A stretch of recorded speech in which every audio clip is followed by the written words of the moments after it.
तो सरकारी कर्मचारी आसला बड़ खबर। तो केबे तो अष्टम वेतन लागू हो एपरिक केते दरमा वृद्धि पाइब एने कौन बड़ खबर रही चलतु जाना। तेज सारा देश में लक्ष लक्ष केन्द्र सरकारी कर्मचारी और पेंशनभोगी दीर्घ दिन धरी अष्टम वेतन कमिशन गठन पर अपेक्षा कर सरकारी विज्ञप्ति एपर्यंत जारी कर जाए नहीं। एवं केंद्र सरकार संसद में विडंबर कारण स्पष्ट भाव में कहते।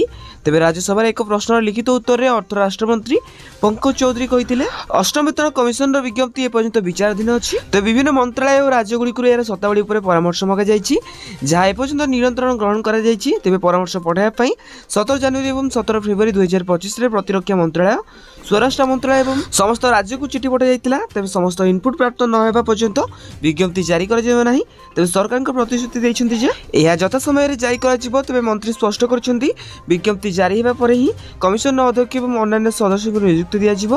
तेज अर्थात एपर्यंत कमिशन गठन होना कि प्रक्रिया एपर्यंत प्रारंभिक पर्यायर अच्छी। तेज केंद्र सरकार चलित वर्ष जनवरी 2025 में अष्टम वेतन कमिशन गठन को अनुमोदन करते। यार उद्देश्य कर्मचारी दरमा पेंशन भत्ता और अन्य सुविधा समीक्षा करने। तेज खबर अनुसार सरकार आकलन करती अष्टम वेतन कमिशन सुपारिश 1 जनवरी 2026 लागू कर तथापि कमिशन रिपोर्ट प्रस्तुत एपरिक समीक्षा और अनुमोदन 1.5 ରୁ 2 वर्ष समय लगिपे। तेज वर्धित दरमा बकेया सहित दिज्वर संभावना रही। तेज अष्टम वेतन कमिशन लागू नहीं जहाँ भी अपडेट आस जानापी चैनल को सब्सक्राइब करूँ। आउ हाँ ये वीडियो कौन देखते निहत भाव कमेंट बॉक्स में कमेंट करने सहित वीडियो हेल्पफुल लिखले निहत भाव वीडियो को लाइक करूँ।